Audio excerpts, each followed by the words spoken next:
Alright, England Lithuania has just finished. That was probably the most boring game I have seen in a long time. We were lucky to get a goal. I don't understand Southgate setting up three at the back, two holding midfielders against a team like Lithuania who are not world class. They're not the Lithuania of the 90s and the early noughties that were beating Germany and Italy and teams like that. So I don't get that thinking. And then we have two holding midfielders. Why? The three at the back, they looked uncomfortable playing three at the back. To be fair, Lithuania could have actually had a couple of chances. We looked sluggish. There was no movement off the ball.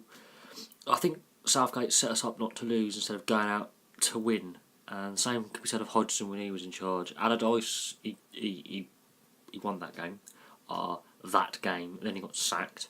So I can't really see much what Sam Allardyce would have been like as England manager in a game. But basically, since then, it has been getting worse. There was no passion, there was no tempo. I know, let's just throw the kids on now. And that these kids should be fighting to get into the team. They were walking about the pitch, and they were playing on a plastic pitch. The weather was crap, I'll admit that. But there was no tempo, there was no passion, there was no... Just go in, have a heavy challenge, just get stuck in. None of that. Too much passing around the back, it was too negative. We were lucky to get the penalty, and that's because Henderson actually made a run forward.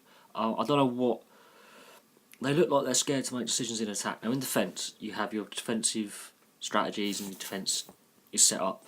That's the thing where you want to actually coach, is defending and set plays.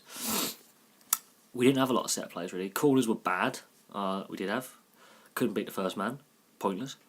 So I don't quite understand the logic, because they look like they're scared to play off the cuff and play with freedom. When we have the ball, we should play off the cuff and play with freedom. Obviously, with the guy with the ball, he should have a support runner bombing past him. No one was making forward runs. Nothing. It was dull. And then ITV, they're like, oh, they'll grow into it. Oh, there's lots of changes tonight. No, this is like it's last week, and the game before that, and it's been like this constantly since before Southgate. So. And they even made reference to the fact that how few English players are actually playing regular first team football. The under-20s, under-23s won the World Cup. 5 of them are playing in their first teams. So yeah, Premier League and Championship clubs need to get more English players in their squads. British players in general, Welsh as well, Scottish, Irish, because unfortunately they seem to think, oh, to solve the solution, the manager will go, right, I'm going to buy a player. Fine. Of course, it's a foreign player, isn't it? Yes. And then they pay him exorbitant amounts of money, and then rip us off with our tickets. I wonder how much the tickets cost tonight to watch such a dreary display. It was apparently quite cold and quite damp. But how much did the FA charge for tickets for that game? Beggars believe, because that game was absolutely shocking. There was no rhythm. There was no... in attack, it was just slow plodding. It was plodding. A non-league side would play with more tempo. That was absolutely diabolical. If we play like that in the World Cup, we're getting slaughtered. We've got a friendly, I think, against Brazil coming up, and Germany, I do believe. We're going to get slaughtered. Even in a friendly, we're going to get absolutely slaughtered. Playing three at the back made no sense. The three lads looked confused at the back. We almost had an own goal by one of the young lads brought in. The few chances Lithuania got, they counter-attacked or attacked with pace. We attacked by walking off the ball. Harry Kane is not captain material. He had apart from that penalty, he was... Bleh. He did not track back. Did nothing. Rashford, I think you can't play him every game. I think you've got to sometimes bring off the bench for effect, because he looks a bit leggy, looks a bit tired. He has played a lot lately. Dele Alli,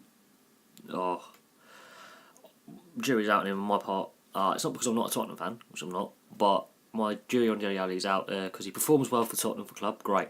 The fact that half the starting side were Tottenham players, yet what have Tottenham actually won apart from a load of league games? They've choked when Leicester won the title. They choked last season when Chelsea won the title. They've won no silverware as a group. They constantly finish second, so they're not used to actually winning a trophy. You want to have players in there who have actually got their hands on silver. You want to have winners. You don't want to have second best, and that's basically what Tottenham are. They are the nearly boys, and I think that's also affected the team because this Tottenham blew it when Leicester won the title. They were going neck and neck. They were going for it, and then they stopped playing, and they choked. Pochettino even said, "We choked." Last season, again, blew it. This season they're obviously at the Wembley Stadium or the ground sharing. And the hoodoo, they haven't actually done that well at home.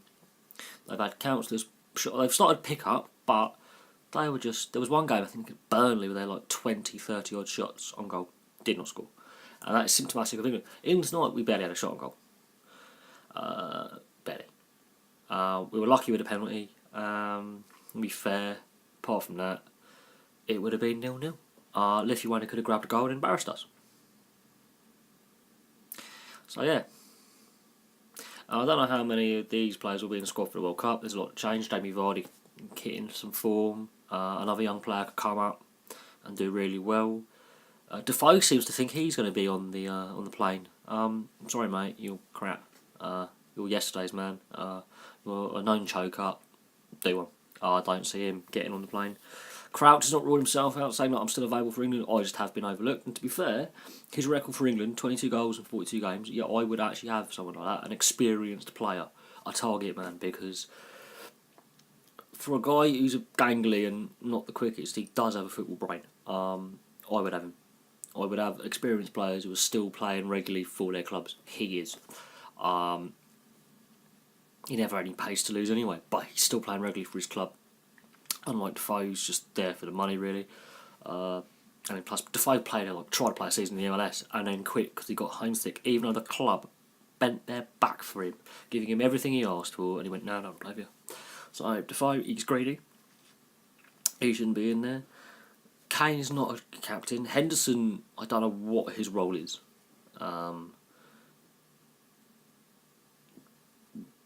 There's a reason why we struggle, and that's because we don't have enough players at each club competing for places to then compete for the national side. The players we have lost over the years who have retired have not been replaced by a club or country. Clubs are just going for the quick fix, getting foreigners in, and I don't care. And there's always a club-country battle, but it's embarrassing. And the way, basically it was crap tonight. Lucky to get a win. We're going to get slaughtered next month in those two friendlies if we play like that. We're going to get slaughtered in the World Cup if we play like that. It was a negative performance, absolutely negative. We should have gone out there and run at them, run at pace. We'll walk it around. It looked like the commentators even said it looked like a training exercise. And I can tell you now, defensively, we look shit. I'm not gonna lie, we look poor.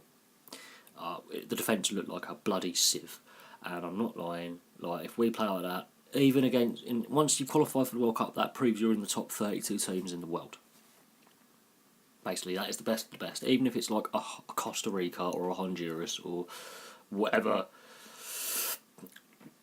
lesser known players playing. They have worked hard to get there, they're professionals, and if we play like that in the World Cup, we are not going to win a single game in our group. We'll be lucky to get a point.